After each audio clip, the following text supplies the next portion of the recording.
Thank you for downloading this audio title, published by thoughtaudio.com.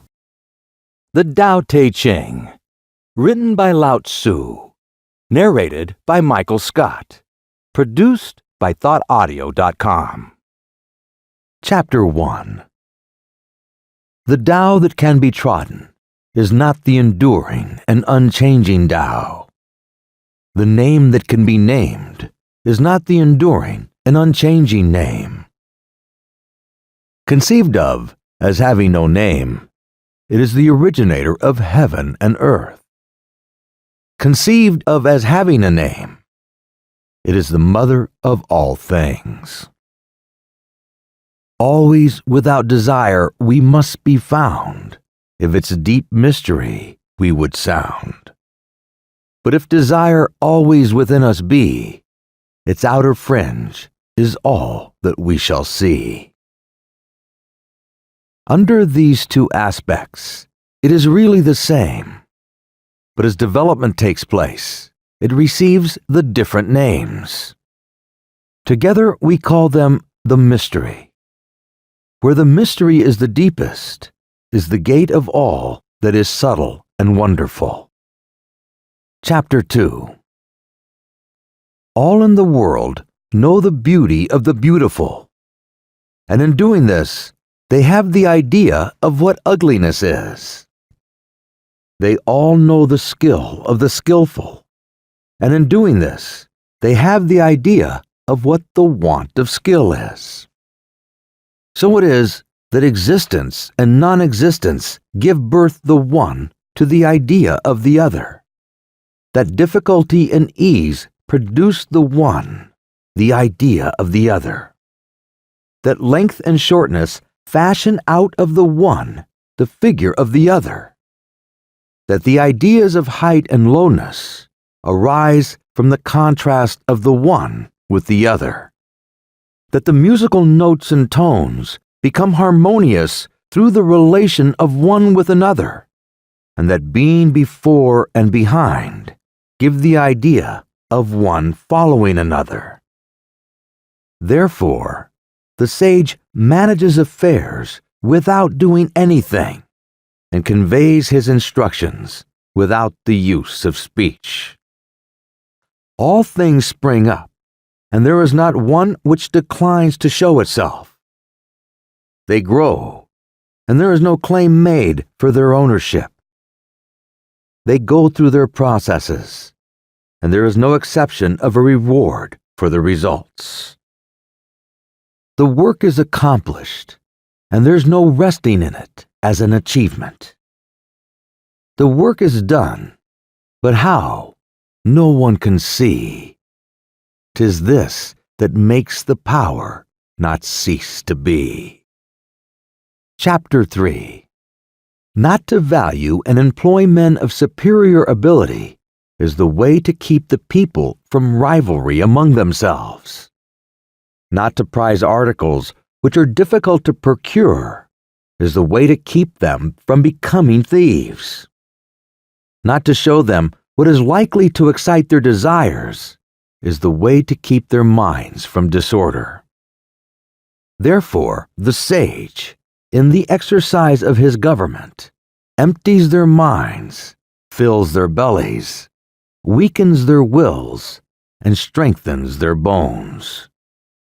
Or the sage, in the exercise of his government, empties their minds, fills their bellies, weakens their wills, and strengthens their bones. He constantly tries to keep them without knowledge and without desire, and where there are those who have knowledge, to keep them from presuming to act on it. When there is this abstinence from action, good order is universal. Chapter 4.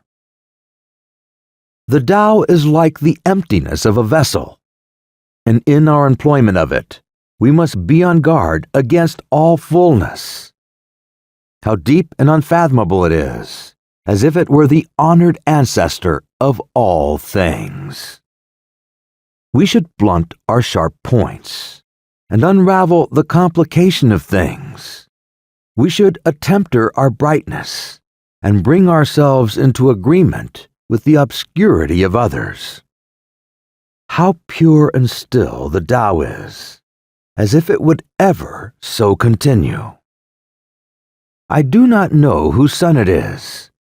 It might appear to have been before God. Chapter 5.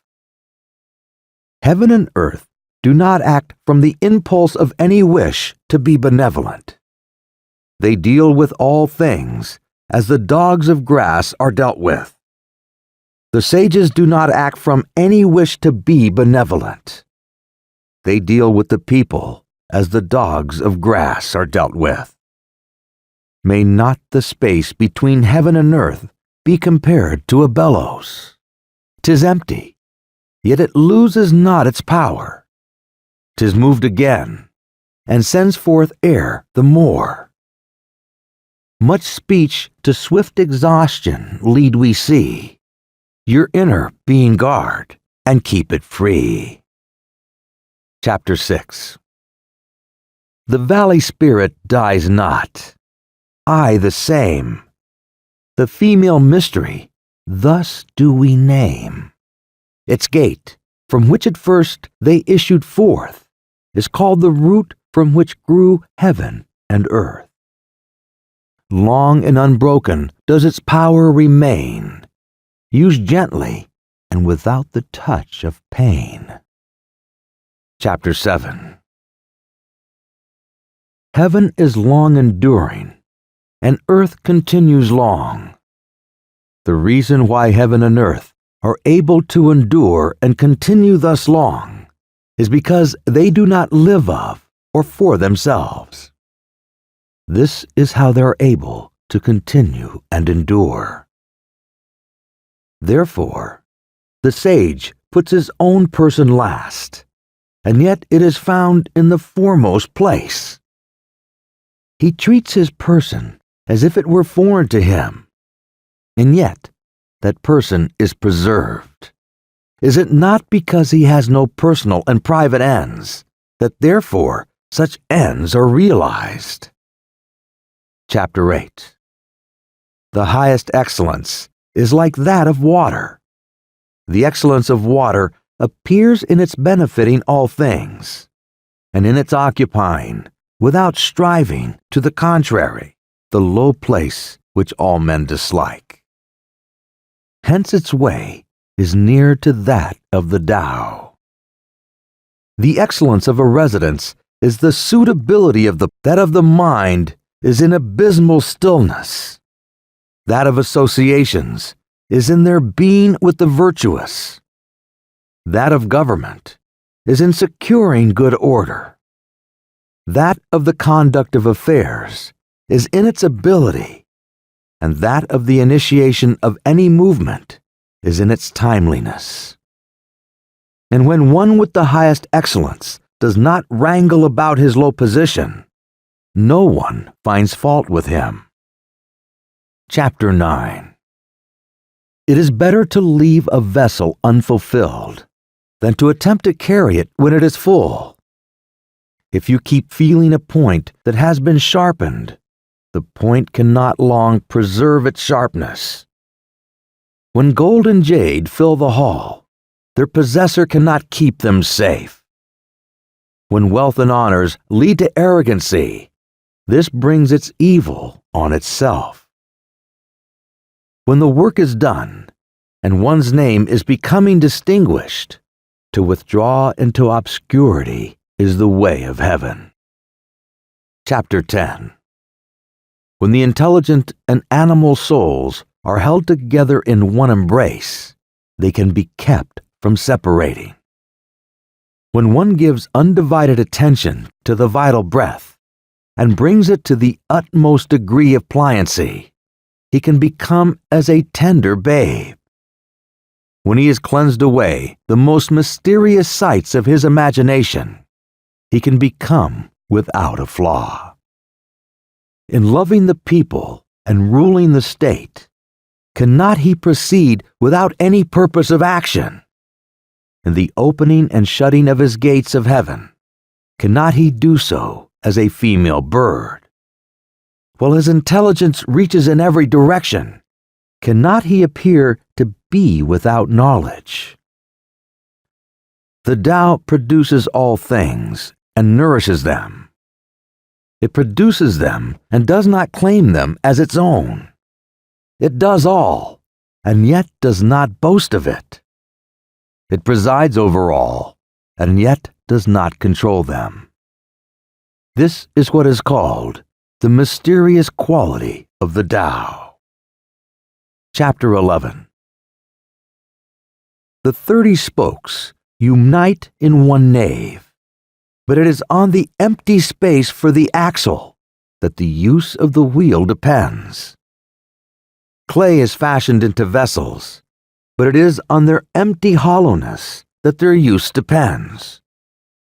The door and windows are cut out from the walls to form an apartment, but it is on the empty space within that its use depends. Therefore, what has a positive existence serves for profitable adaptation, and what has not that, for actual usefulness. Chapter 12. Color's 5 hues from the eyes their sight will take. Music's 5 notes the ears as deaf can make. The flavors 5 deprive the mouth of taste. The chariot's course and the wild hunting waste make mad the mind, and objects rare and strange, sought for, men's conduct will to evil change. Therefore, the sage seeks to satisfy the craving of the belly, and not the insatiable former. Chapter 13. Favor and disgrace would seem equally to be feared. Honor and great calamity to be regarded as personal conditions of the same kind. What is meant by speaking thus of favor and disgrace? Disgrace is being in a low position after the enjoyment of favor. The getting that favor leads to the apprehension of losing it, and the losing it leads to the fear of still greater calamity. This is what is meant by saying that favor and disgrace would seem equally to be feared. And what is meant by saying that honor and great calamity are to be similarly regarded as personal conditions. What makes me liable to great calamity is my having the body which I call myself. If I had not the body, what great calamity could come to me? Therefore, he who would administer the kingdom, honoring it as he honors his own person, may be employed to govern it. And he who would administer it with the love which he bears to his own person may be entrusted with it. Chapter 14. We look at it, and we do not see it, and we name it the equitable. We listen to it, and we do not hear it, and we name it the inaudible. We try to grasp it, and we do not get hold of it. We call it the subtle. With these 3 qualities, it cannot be made the subject of description, and hence we blend them together and obtain the one. Its upper part is not bright, and its lower part is not obscure.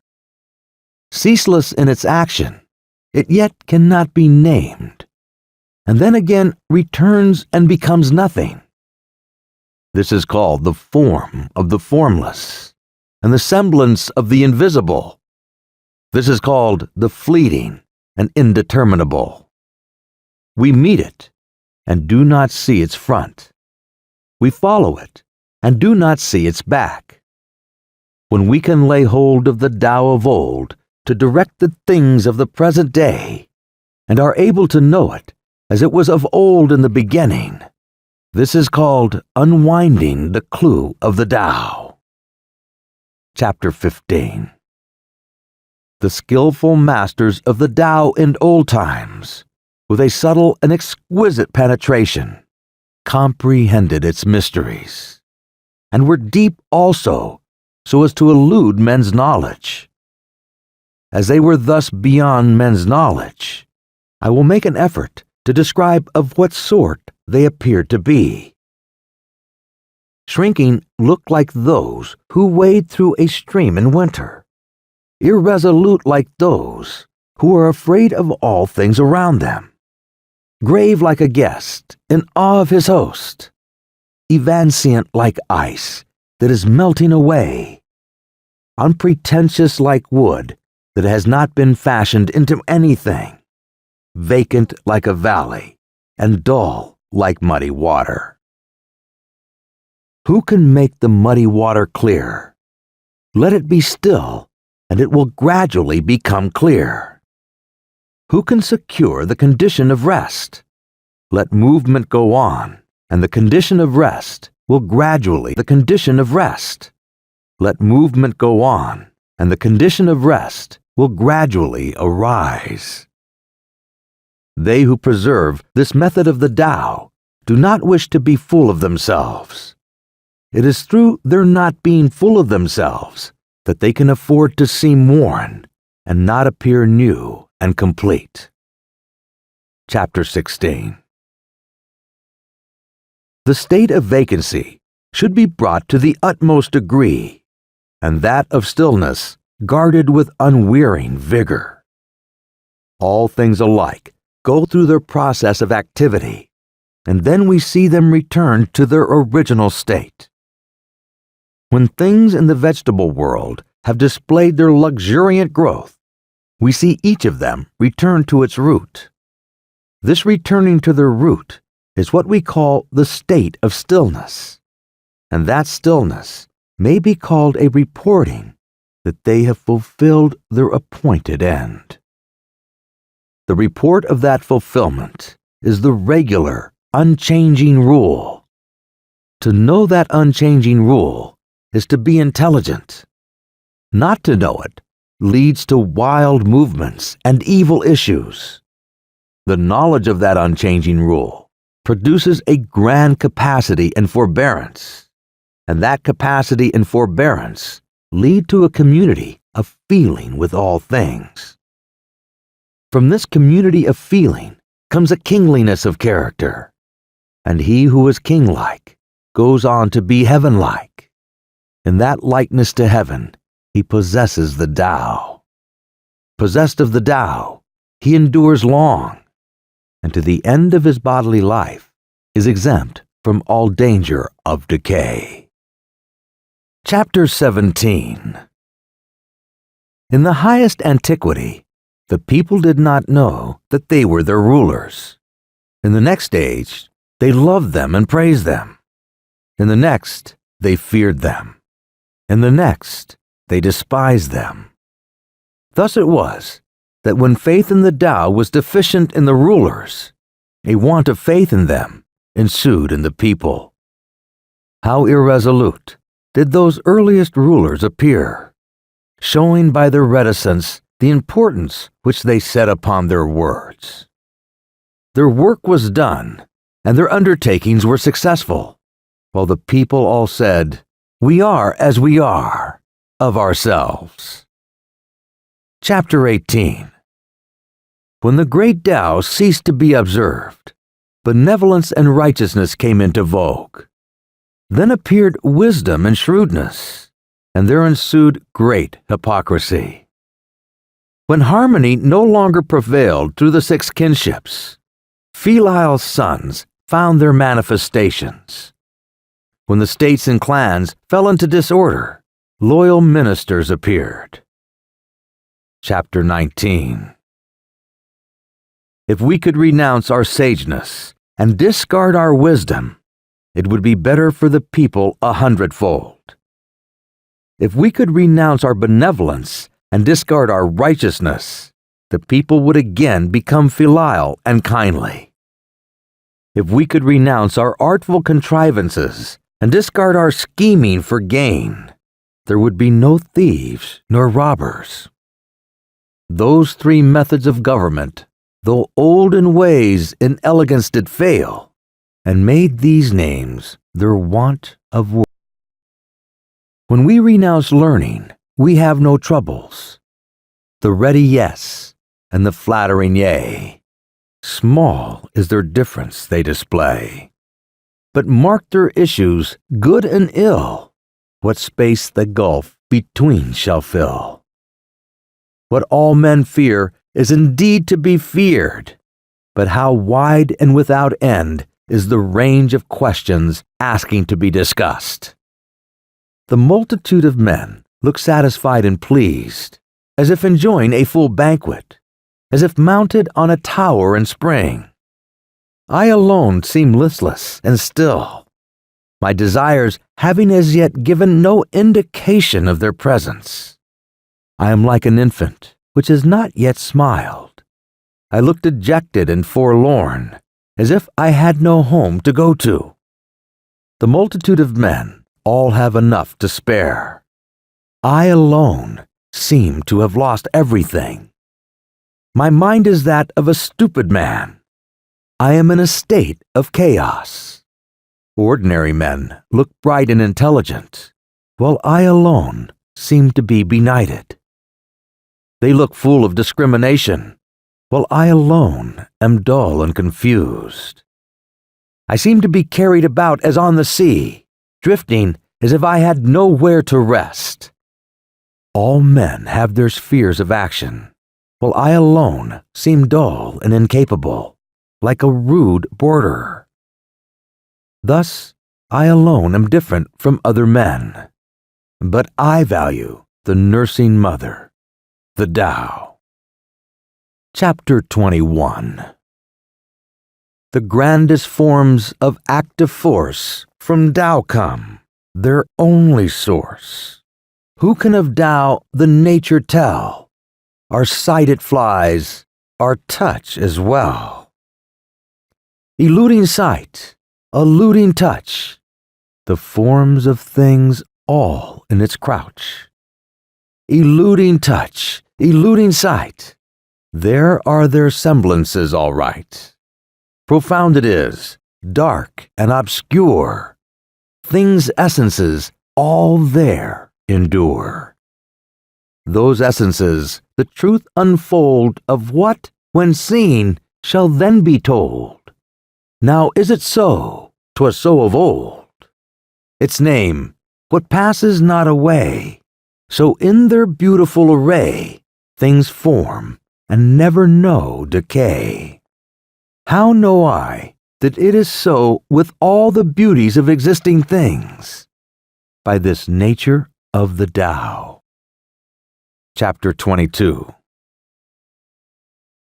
The partial becomes complete, the crooked straight, the empty full, the worn out new. He whose desires are few gets them. He whose desires are many goes astray.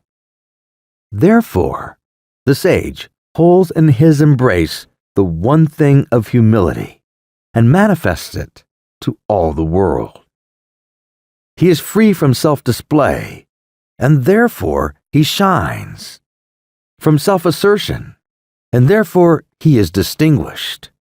From self-boasting, and therefore his merit is acknowledged.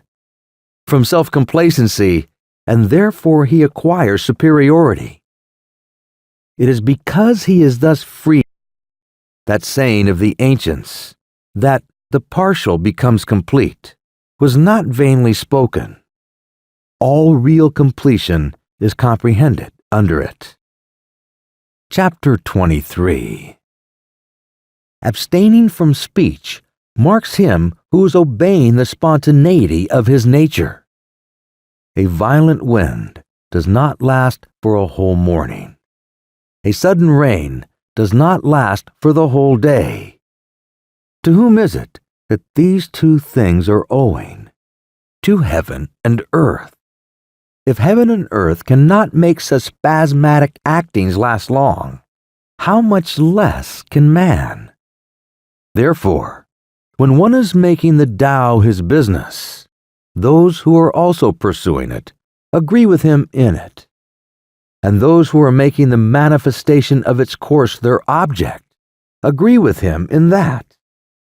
Will even those who are failing in both these things agree with him where they fail? Hence, those with whom he agrees as to the Tao have the happiness of attaining to it. Those with whom he agrees as to its manifestation have the happiness of attaining to it. And those with him he agrees in their failure have also the happiness of attaining to the Tao. When there is not faith sufficient on his part, a want of faith in him ensues on the part of the others. Chapter 24. He who stands on his tiptoes does not stand firm. He who stretches his legs does not walk easily. So he who displays himself does not shine. He who asserts his own views is not distinguished. He who vaunts himself does not find his merit acknowledged. He who is self-conceited has no superiority allowed to him. Such conditions, viewed from the standpoint of the Tao, are like remnants of food, or a tumor on the body which all dislike. Hence, those who pursue the course of the Tao do not adopt and allow them. Chapter 25. There was something undefined and complete coming into existence before heaven and earth. How still it was and formless, standing alone and undergoing no change, reaching everywhere and in no danger of being exhausted. It may be regarded as the mother of all things. I do not know its name, and I give it the designation of the Tao. Making an effort further to give it a name, I call it the Great. Great, it passes on in constant flow. Passing on, it becomes remote. Having become remote, it returns. Therefore, the Tao is great. Heaven is great. Earth is great. And the Sage King is also great. In the universe, there are 4 that are great, and the Sage King is one of them. Man takes his law from the earth. The earth takes its law from heaven, and heaven takes its law from the Tao. The law of the Tao is its being what it is. Chapter 2. Gravity is the root of lightness. Stillness, the ruler of movement. Therefore, a wise prince, marching the whole day, does not go far from his baggage wagons. Although he may have brilliant prospects to look at, he quietly remains in his proper place, indifferent to them. How should the lord of a myriad chariots carry himself lightly before the kingdom? If he do act lightly, he has lost his root of gravity. If he proceed to active movement, he will lose his throne. Chapter 27. The skillful traveler leaves no traces of his wheels or footsteps. The skillful speaker that can be found fault with or blamed. The skillful reckoner uses no tallies. The skillful closer needs no bolts or bars, while to open what he has shut will be impossible. The skillful binder uses no strings or knots, while to unloose what he has bound will be impossible. In the same way, the sage is always skillful at saving men, and so he does not cast away any man. He is always skillful at saving things, and so he does not cast away anything. This is called hiding the light of his procedure. Therefore, the man of skill is a master to be looked up to by him who has not the skill, and he who has not the skill is the helper of the reputation of him who has the skill. If the one did not honor his master, and the other did not rejoice in his helper, an observer, though intelligent, might greatly err about them. This is called the utmost degree of mystery. Chapter 28. Who knows his manhood's strength, yet still his female feebleness maintains? As to one channel flow the many drains, all come to him, yea, all beneath the sky. Thus, he the constant excellence retains, the simple child again, free from all stains.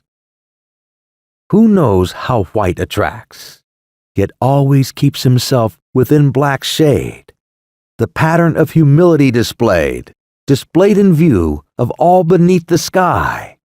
He, in the unchanging excellence arrayed, endless return to man's first state has made. Who knows how glory shines, yet loves disgrace, nor e'er for it is pale? Behold his presence in a spacious vale, to which men come from all beneath the sky. The unchanging excellence completes its tale. The simple infant man in him we hail. The unwrought material, when divided and distributed, forms vessels. The sage, when employed, becomes the head of all the officers of government, and in his greatest regulations he employs no violent measures. The end of Part 1. Please continue to Part 2. Published by thoughtaudio.com. The end of Part 1. Please continue to Part 2. Published by thoughtaudio.com. The end of Segment 2. Published by thoughtaudio.com. The Tao Te Ching. Written by Lao Tzu. Narrated by Michael Scott. Chapter 29. If anyone should wish to get the kingdom for himself, and to effect this by what he does, I see that he will not succeed. The kingdom is a spirit-like thing, and cannot be got by active doing. He who would so win it, destroys it, and he who would hold it in his grasp, loses it. The course and nature of things is such that what is in front is now behind. What warmed anon we freezing find. Strength is of weakness oft the spoil. The store in ruins mocks our toil. Hence, the sage puts away excessive effort, extravagance, and easy indulgence. He who would assist a lord of men in harmony with the Tao will not assert his mastery in the kingdom by force of arms. Such a course is sure to meet with its proper return. Wherever a host is stationed, briars and thorns spring up. In the sequence of great armies, there are sure to be bad years. A skillful commander strikes a decisive blow and stops. He does not dare, by continuing his operations, to assert and complete his mastery. He will strike the blow, but will be on his guard against being vain, or boastful, or arrogant in consequence of it. He strikes it as a matter of necessity. He strikes it, but not from a wish for mastery. When things have attained their strong maturity, they become old. This may be said to be not in accordance with the Tao, and what is not in accordance with it soon comes to an end. Chapter 31. Now arms, how beautiful are instruments of evil omen, hateful it may be said, to all creatures. Therefore, they who have the Tao do not like to employ them. The superior man ordinarily considers the left hand the most honorable place, but in time of war, the right hand. Those sharp weapons are instruments of evil omen, and not the instruments of the superior man. He uses them only on the compulsion of necessity. Calm and repose are what he prizes. Victory by force of arms is to him undesirable. To consider this desirable would be to delight in the slaughter of men. And he who delights in the slaughter of men cannot get his will in the kingdom. On occasions of festivity, to be on the left hand is the prized position. On occasions of mourning, the right hand. The second in command of the army has his place on the left. The general commanding in chief has his place on the right. His place, that is assigned to him as in the rites of mourning. He who has killed multitudes of men should weep for them with the bitterest grief, and the victor in the battle has his place rightly according to those rites. Chapter 32. His place, that is assigned to him as in the rites of mourning. He who has killed multitudes of men should weep for them with the bitterest grief, and the victor in the battle has his place rightly according to those rites. Chapter 32. The Tao, considered as unchanging, has no name. Though in its primordial simplicity it may be small, the whole world dares not deal with one embodying it as a minister. If a feudal prince or the king could guard and hold it, all would spontaneously submit themselves to him. Heaven and earth, under its guidance, unite together and send down the sweet dew, which, without the directions of men, reaches equally everywhere as of its own accord. As soon as it proceeds to action, it has a name. When it once has that name, men can know to rest in it. When they know to rest in it, they can be free from all risk of failure and error. The relation of the Tao to all the world is like that of the great rivers and seas to the streams from the valleys. Chapter 33. He who knows other men is discerning. He who knows himself is intelligent. He who overcomes others is strong. He who overcomes himself is mighty. He who is satisfied with his lot is rich. He who goes on acting with energy has a firm will. He who does not fail in the requirements of his position continues long. He who dies and yet does not perish has longevity. Chapter 34. All-pervading is the great Tao. It may be found on the left hand and on the right. All things depend on it for their production, which it gives to them, not one refusing obedience to it. When its work is accomplished, it does not claim the name of having done it. It clothes all things as with a garment, and makes no assumption of being their Lord. It may be named in the smallest things. All things return to their root and disappear, and do not know that it is it which presides over their doing so. It may be named in the greatest things. Hence, the sage is able in the same way to accomplish his great achievements. It is through his not making himself great that he can accomplish them. Chapter 35. To him who holds in his hand the great image of the invisible Tao, the whole world repairs. Men resort to him and receive no hurt, but find rest, peace, and the feeling of ease. Music and dainties will make the passing guest stop for a time. But though the Tao, as it comes from the mouth, seems insipid and has no flavor, though it seems not worth being looked at or listened to, the use of it is inexhaustible. he will first strengthen him. When he is going to overthrow another, he will first have raised him up. When he is going to despoil another, he will first have made gifts to him. This is called hiding the light of his procedure. The soft overcomes the hard, and the weak the strong. Fishes should not be taken from the deep. Instruments for the profit of a state should not be shown to the people. Chapter 37. The Tao, in its regular course, does nothing for the sake of doing it, and so there is nothing which it does not do.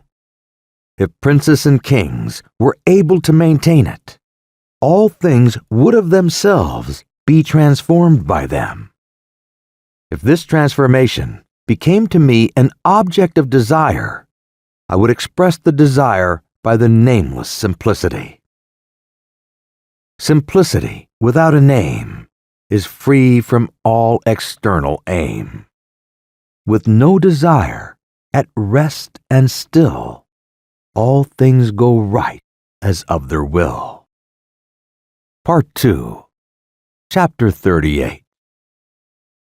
Those who possessed in highest degree the attributes of the Tao did not seek to show them, and therefore they possessed them in fullest measure. Those who possessed in a lower degree those attributes sought how not to lose them, and therefore they did not possess them in fullest measure. Those who possessed in the highest degree those attributes did nothing with a purpose, and had no need to do anything. Those who possessed them in a lower degree were always doing, and had need to be so doing. Those who possessed the highest benevolence were always seeking to carry it out, and had no need to be doing so. Those who possessed the highest righteousness were always seeking to carry it out, and had need to be doing so. Those who possessed the highest sense of propriety were always seeking to show it. And when men did not respond to it, they bared the arm and marched up to them. Thus it was that when the Tao was lost, its attributes appeared. When its attributes were lost, benevolence appeared. When benevolence was lost, righteousness appeared. And when righteousness was lost, the proprieties appeared. Now propriety is the attenuated form of leal-heartedness and good faith, and is also the commencement of disorder.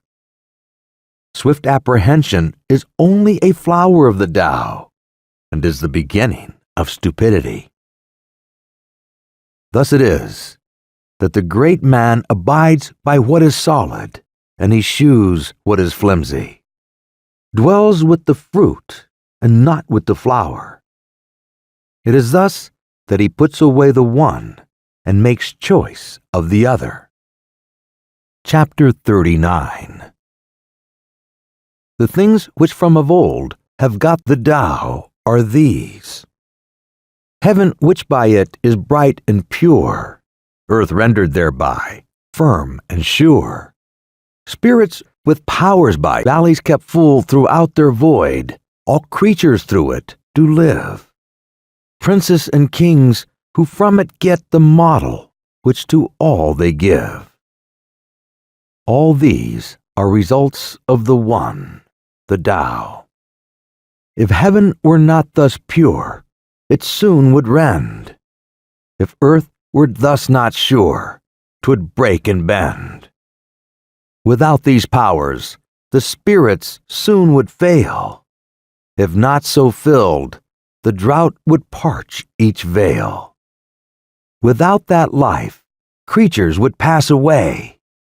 Princes and kings, without that moral sway, however grand and high, would all decay. Thus it is that dignity finds its firm root in its previous meanness, and what is lofty finds its stability in the lowness from which it rises. Hence, princes and kings call themselves orphans, men of small virtue, and as carriages without a nave. Is not this an acknowledgment that in their considering themselves mean, they see the foundation of their dignity? So it is that in the enumeration of the different parts of a carriage, we do not know what makes it answer the ends of a carriage. They do not wish to show themselves elegant-looking as a jade, but prefer to be coarse-looking as an ordinary stone. Chapter 40. The movement of the Tao by contraries proceeds, and weakness marks the course of Tao's mighty deeds. All things under heaven sprang from it, as existing and named. That existence sprang from it, as non-existent and not named. Chapter 41. Scholars of the highest class, when they hear about the Tao, earnestly carry it into practice. Scholars of the middle class, when they have heard about it, seem now to keep it and now to lose it. Scholars of the lowest class, when they have heard about it, laugh greatly at it. If it were not thus laughed at, it would not be fit to be the Tao. Therefore, the sentence makers have thus expressed themselves. The Tao, when bright as seen, seems light to lack. Who progress in it makes seem drawing back. Its even way is like a rugged track. Its highest virtue from the veil doth rise. Its great beauty seems to offend the eyes. And he has most whose lot the least supplies. Its firmest virtue seems but poor and low. Its solid truth seems change to undergo. Its largest square doth yet no corner show a vessel great. It is the slowest made. Loud is its sound, but never word it said. A semblance great, the shadow of a shade.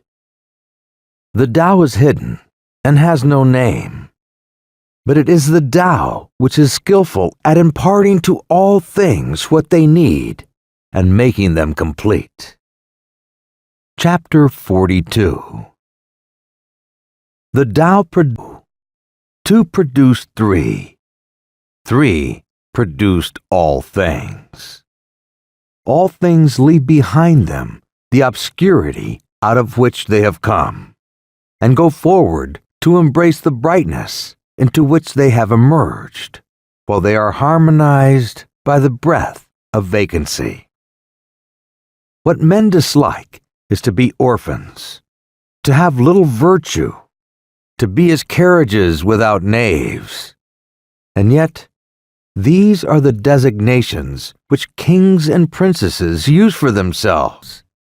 So it is that some things are increased by being diminished, and others are diminished by being increased.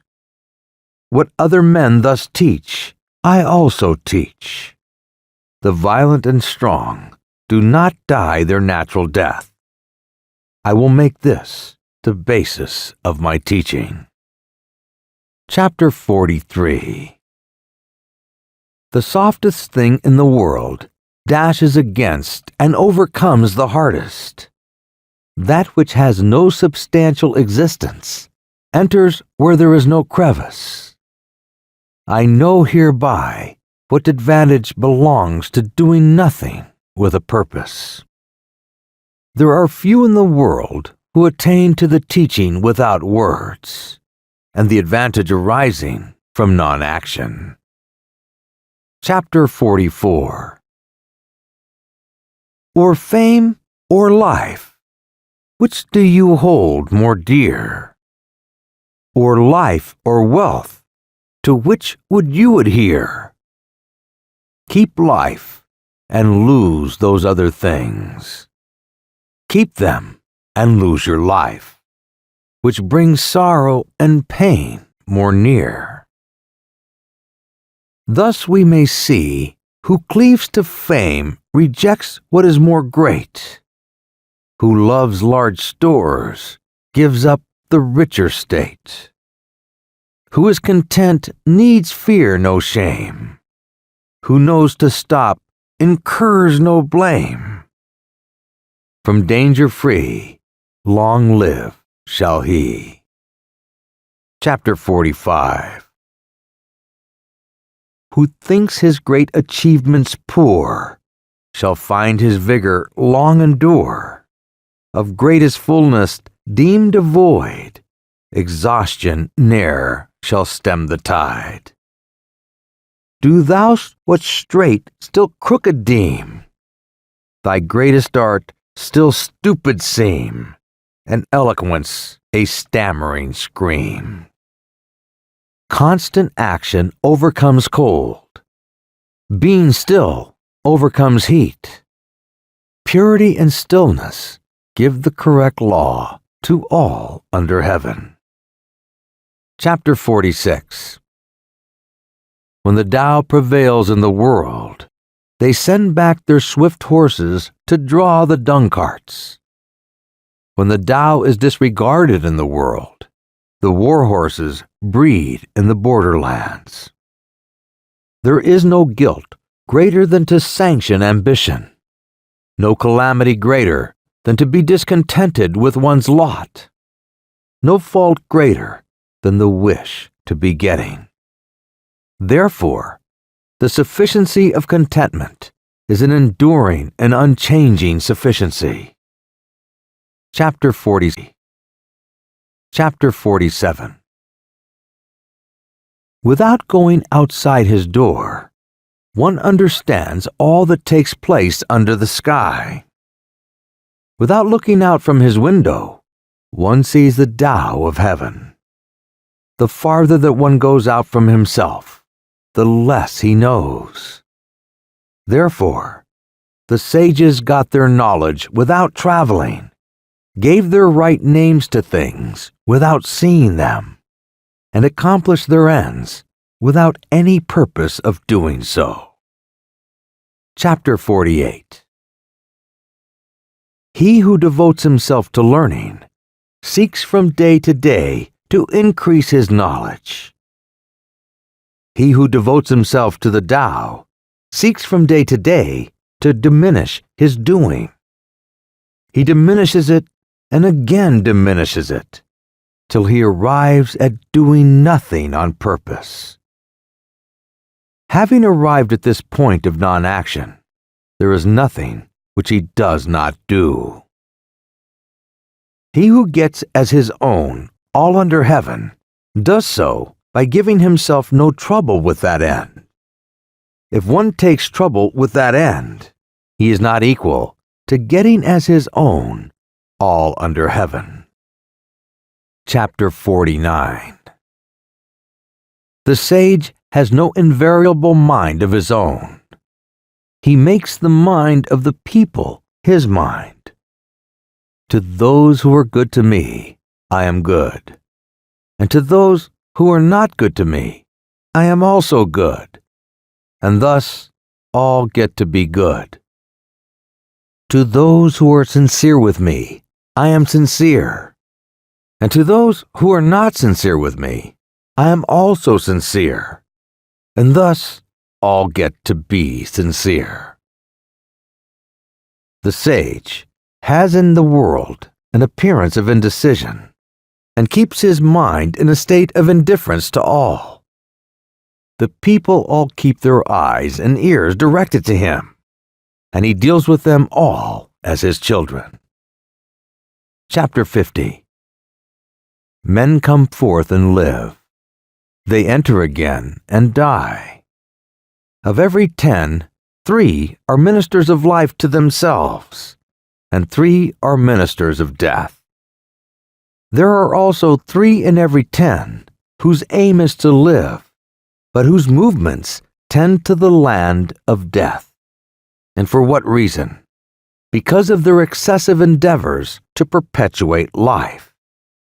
But I have heard that he who is skillful in managing the life entrusted to him, for a time travels on the land without having to shun rhinoceros or tiger, and enters a host without having to avoid buff coat or sharp weapon.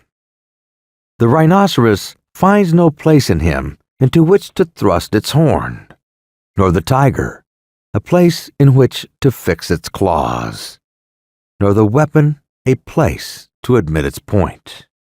And for what reason? Because there is in him no place of death. Chapter 51.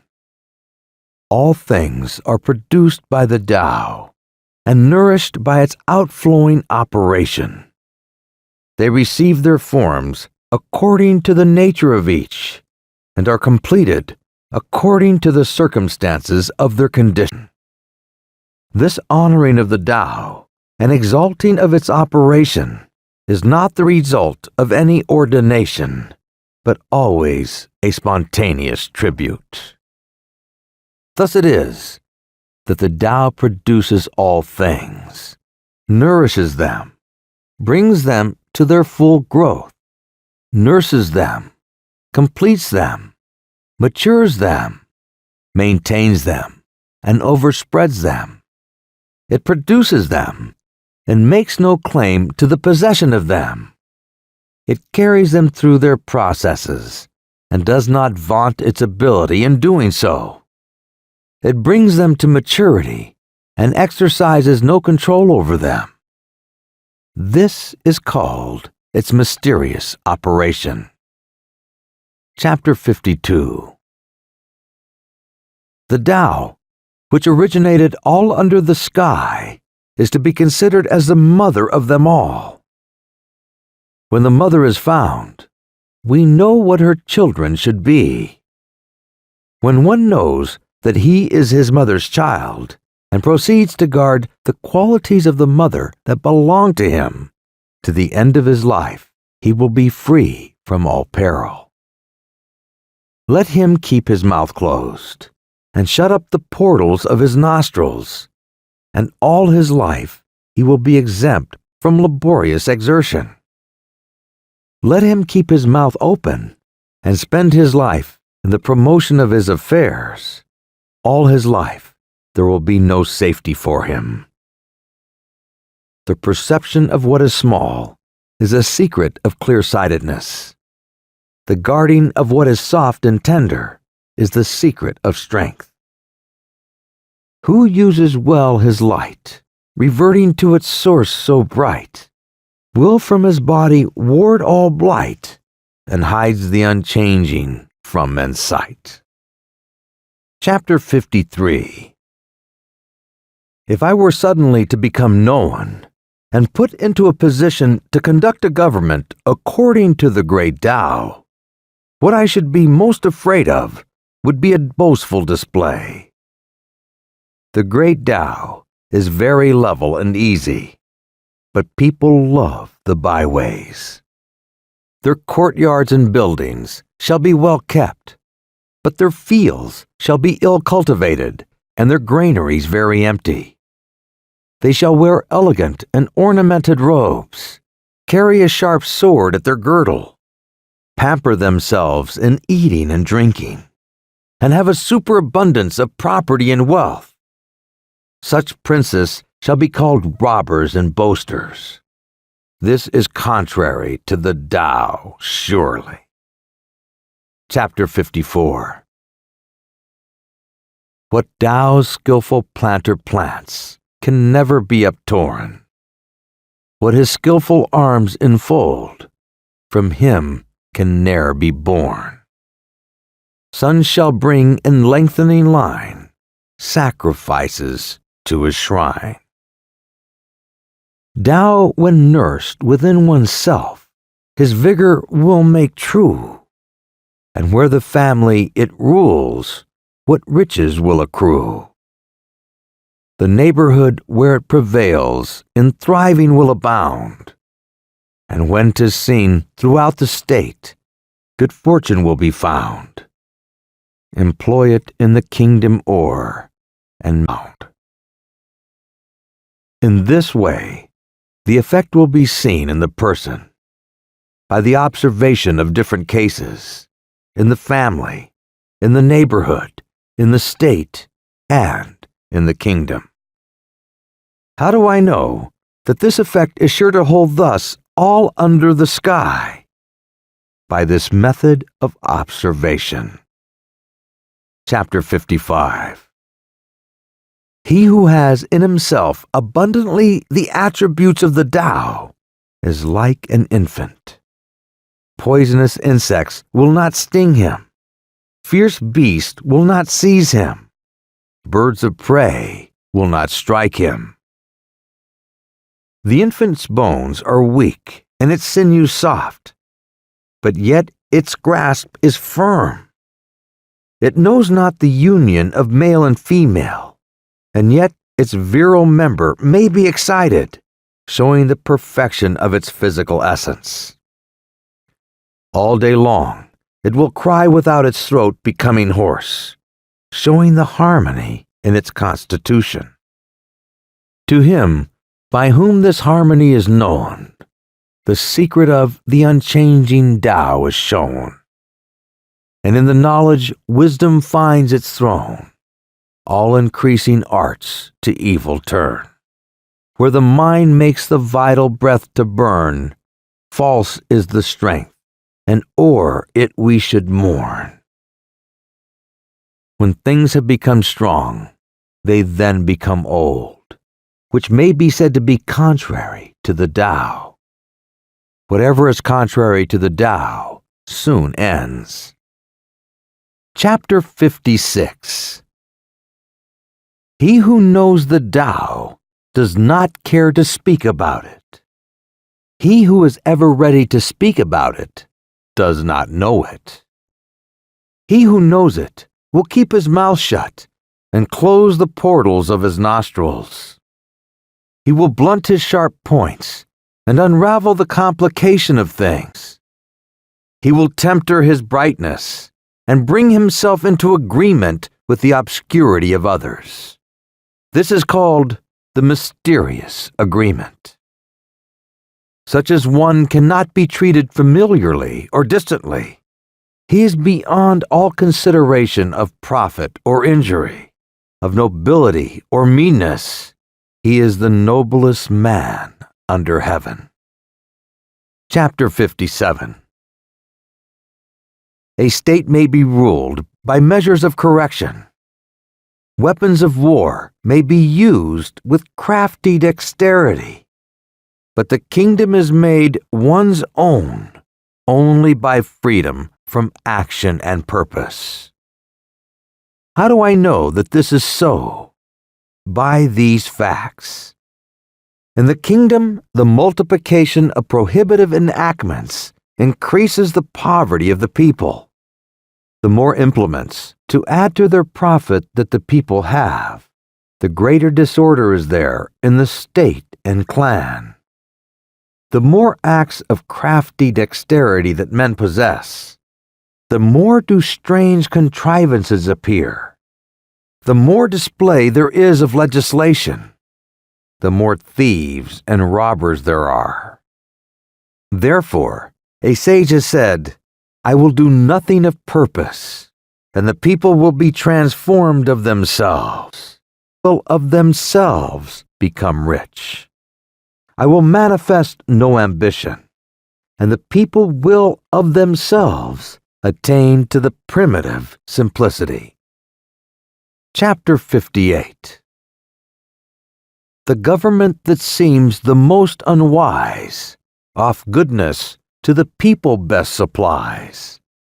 That which is meddling, touching everything, will work but ill and disappointment bring. Misery. Happiness is to be found by its side. Misery lurks beneath it. Who knows what either will come to in the end? Shall we then dispense with correction? The method of correction shall by a turn become distortion, and the good in it shall by a turn become evil. The delusion of the people on this point has indeed subsisted for a long time. Therefore, the sage is like a square which cuts no one with its angles, like a corner which injures no one with its sharpness. He is straightforward, but allows himself no license. He is bright, but does not dazzle. The end of Part 2. Please continue to Part 3. Published by thoughtaudio.com. The end of Part 2. Please continue to Part 3. Published by thoughtaudio.com. The end of Part 2. Please continue to Part 3. Published by thoughtaudio.com. Segment 3. Published by thoughtaudio.com. The Tao Te Ching. Written by Lao Tzu. Narrated by Michael Scott. Chapter 59. For regulating the human in our constitution and rendering the proper service to the heavenly, there is nothing like moderation. It is only by this moderation that there is effected an early return to man's normal state. That early return is what I call the repeated accumulation of the attributes of the Tao. With that repeated accumulation of these attributes, there comes the subjugation of every obstacle to such return. Of this subjugation, we know not what shall be the limit. And when one knows not what the limit shall be, he may be the ruler of a state. He who possesses the mother of the state may continue long. His case is like that of the plant, of which we say that its roots are deep and its flower stalks firm. This is the way to secure that its enduring life shall long be seen. Chapter 60. Governing a great state is like cooking small fish. Let the kingdom be governed according to the Tao, and the manes of the departed will not manifest their spiritual energy. It is not that those manes have not that spiritual energy, but it will not be employed to hurt men. It is not that it could not hurt men, but neither does the ruling sage hurt them. When these two do not injuriously affect each other, their good influences converge in the virtue of the Tao. Chapter 61. What makes a great state is its being like a low-lying, down-flowing stream. It becomes the center to which tend all the small states under heaven. To illustrate from the case of all females, the female always overcomes the male by her stillness. Stillness may be considered a sort of abasement. Thus it is that a great state, by condescending to small states, gains them for itself, and that small states, by abasing themselves to a great state, win it over to them.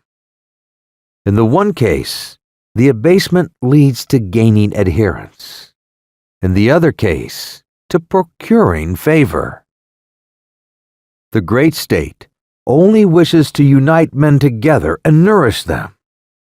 A small state only wishes to be received by and to serve the other. Each gets what it desires, but the great state must learn to abase itself. Chapter 62. Tao has of all things the most honored place. No treasures give good men so rich a grace. Bad men it guards, and doth their ill efface. Its admirable words can purchase honor. Its admirable deeds can raise the performer above others. Even men who are not good are not abandoned by it. Therefore, when the sovereign occupies his place as the son of heaven, raise the performer above others. Even men who are not good are not abandoned by it. Therefore, when the sovereign occupies his place as a son of heaven, and he has appointed his 3 ducal ministers, though a prince were to send in a round symbol of rank large enough to fill both hands, and that as precursor of the team of horses in the courtyard, such an offering would not be equal to a lesson of this Tao, which one might present on his knees. Why was it that the ancients prized this Tao so much? Was it not because it could not be got by seeking for it, and the guilty could escape from the stain of their guilt by it?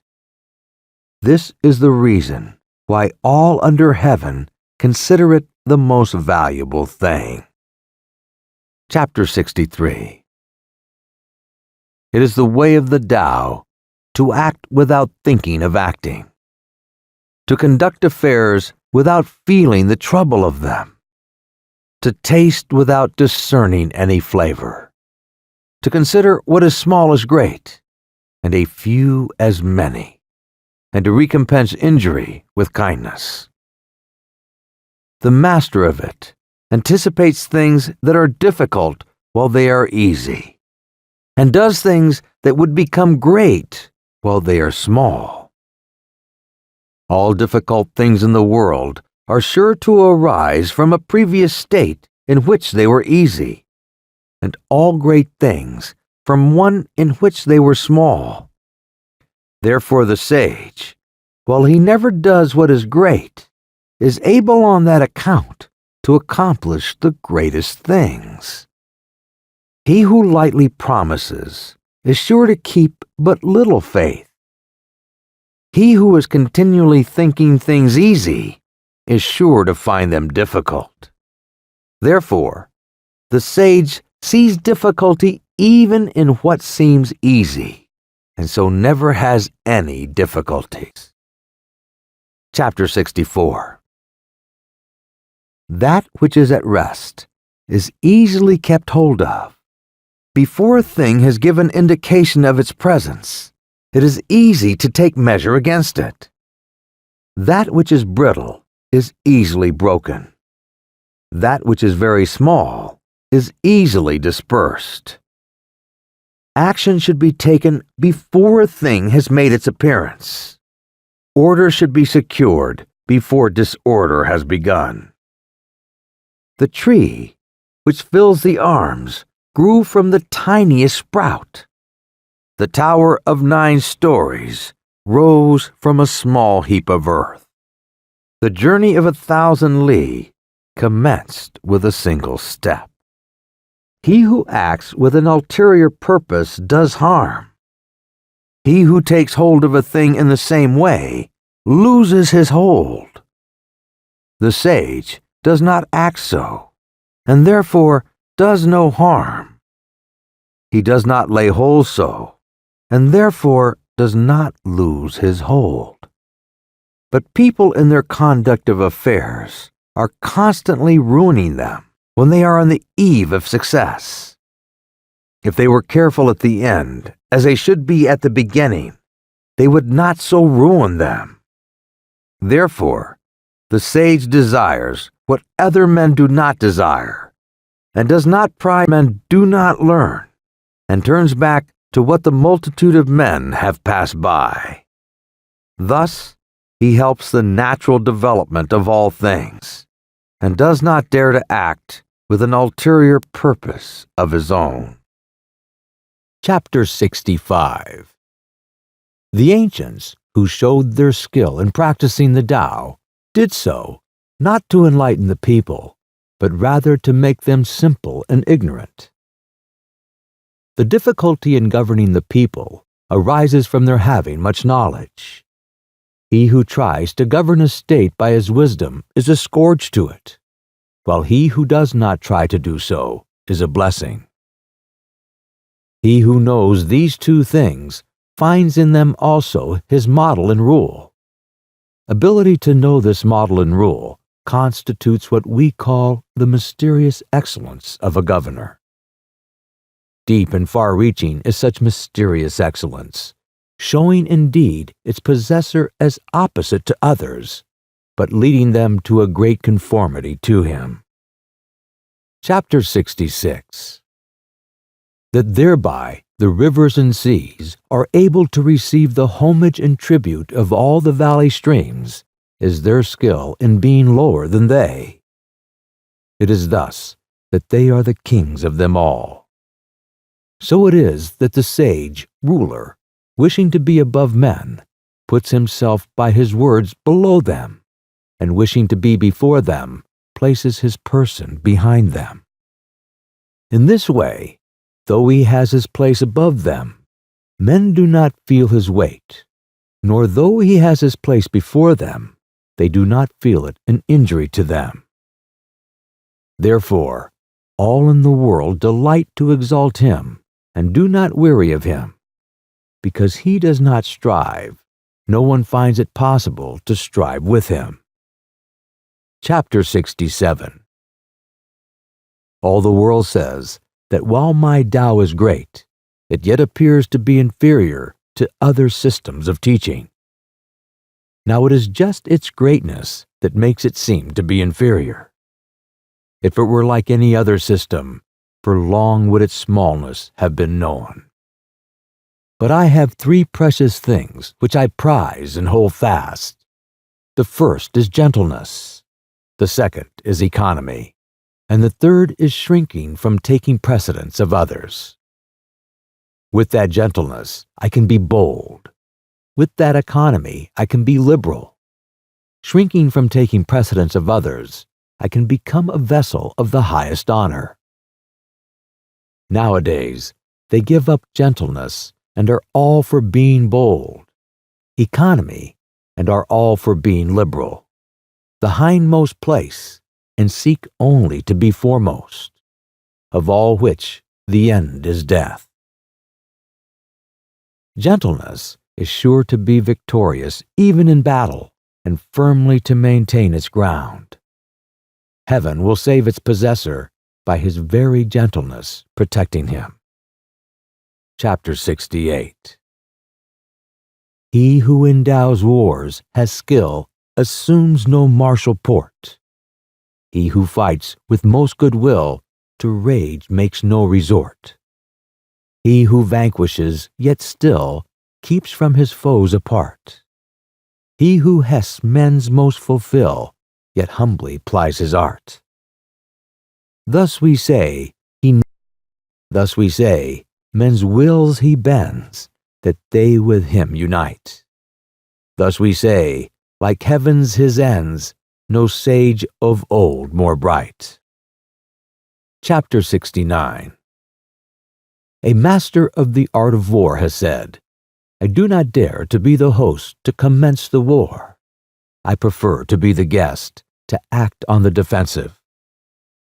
I do not dare to advance an inch. I prefer to retire a foot.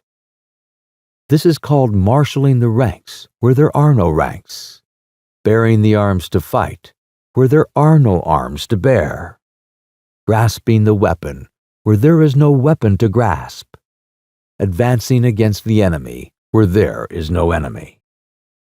There is no comedy greater than lightly engaging in war. To do that is near losing the gentleness which is so precious.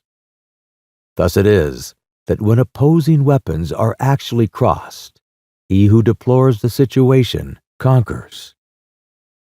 Chapter 70. My words are very easy to know and very easy to practice, but there is no one in the world who is able to know and able to practice them. There is an originating and all-comprehending principle in my words, and an authoritative law for the things which I enforce. It is because they do not know these that men do not know me. They who know me are few, and I am on that account the more to be prized. It is thus that the sage wears a poor garb of haircloth, while he carries his signet of jade in his bosom. Chapter 71. To know and yet think we do not know is the highest attainment. Not to know and yet think we do know is a disease. It is simply by being pained at the thought of having this disease that we are preserved from it. The sage has not the disease. He knows the pain that would be inseparable from it, and therefore he does not have it. Chapter 72. When the people do not fear what they ought to fear, that which is their great dread will come on them. Let them not thoughtlessly indulge themselves in their ordinary life. Let them not act as if weary of what life depends on. It is by avoiding such indulgence that such weariness does not arise.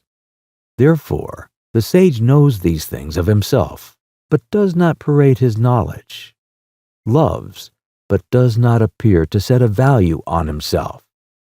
And thus he puts the latter alternative away and makes choice of the former. Chapter 73.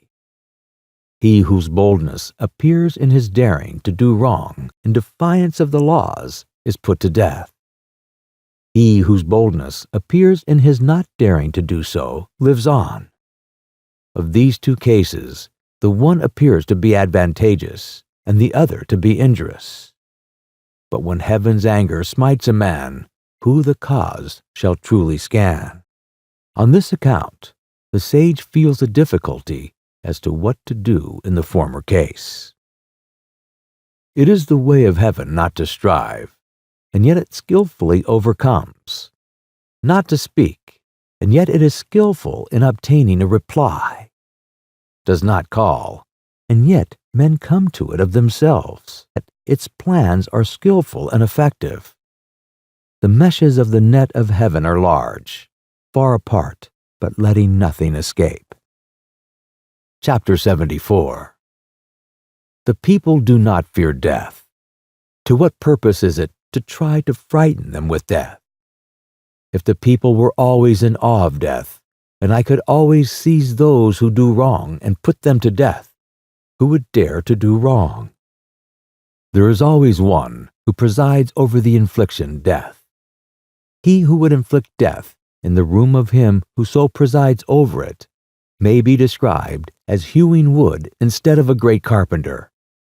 Seldom is it that he who undertakes the hewing instead of the great carpenter does not cut his own hands. Chapter 75. The people suffer from famine because of the multitude of taxes consumed by their superiors. It is through this that they suffer famine. The people are difficult to govern because of the excessive agency of their superiors in governing them. It is through this that they are difficult to govern. The people make light of dying because of the greatness of their labors in seeking for the means of living. It is this which makes them think light of dying. Thus it is that to leave the subject of the living altogether out of view is better than to set a high value on it. Chapter 76. Man at his birth is supple and weak, at his death firm and strong. So it is with all things. Trees and plants in their early growth are soft and brittle, at their death dry and withered. Thus it is that firmness and strength are the concomitants of death, softness and weakness the concomitants of life. Hence, he who relies on the strength of his forces does not conquer, and a tree which is strong will fill the outstretched arms and thereby invites the feller. Therefore, the place of which is firm and strong is below, and that of what is soft and weak is above. Chapter 77. May not the way of Tao of heaven be compared to the method of bending a bow? The part of the bow which was high is brought low, and what was low is raised up.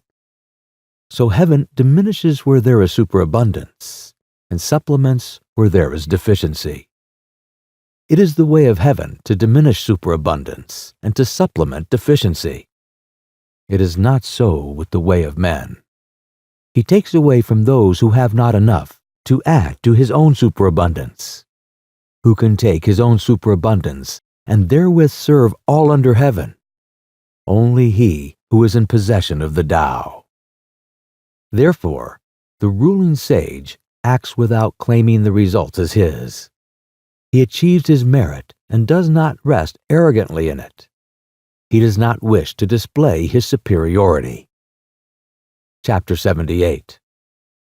There is nothing in the world more soft and weak than water. And yet for attacking things that are firm and strong, there is nothing that can take precedence of it. For there is nothing so effectual for which it can be changed. Every one in the world knows that the soft overcomes the hard, and the weak the strong. But no one is able to carry it out in practice. Therefore, a sage has said, "He reproach is hailed therefore its altar's lord. To him who bears men's dire woes, they all the name of king accord." Words that are strictly true seem to be paradoxical. Chapter 79. When a reconciliation is effected between two parties after a great animosity, there is sure to be a grudge remaining in the mind of the one who was strong. And how can this be beneficial to the other? Therefore, to guard against this, the sage keeps the left-hand portion of the record of the engagement, and does not insist on the speedy fulfillment of it by the other party. So, he who has the attributes of the Tao regards only the conditions of the engagement, while he who has not those attributes regards only the conditions favorable to himself. In the way of heaven, there is no partiality of love. It is always on the side of the good man. Chapter 80. In a little state with a small population, I would so order it that though there were individuals with the abilities of 10 or 100 men, there should be no employment of them. I would make the people, while looking on death as a grievous thing, yet not remove elsewhere to avoid it. Though they had boats and carriages, they should have no occasion to ride in them. Though they had buff coats and sharp weapons, they should have no occasion to don or use them. I would make the people return to the use of knotted cords instead of the written characters. They should think their coarse food sweet, their plain clothes beautiful, their poor dwellings places of rest, and their common simple ways sources of enjoyment. There should be a neighboring state within sight, and the voices of the fowls and dogs should be heard all the way from it to us. But I would make the people to old age, even to death, not have any intercourse with it. Chapter 81. Sincere words are not fine. Fine words are not sincere.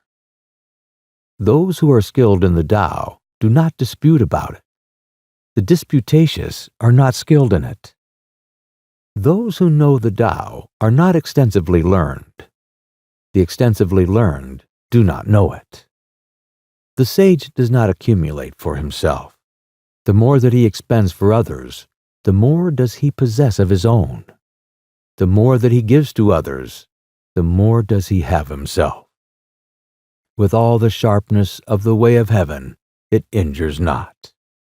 With all the doing in the way of the sage, he does not strive. We hope you enjoyed this interesting audio title. For more information on all of our titles, please visit us at thoughtaudio.com.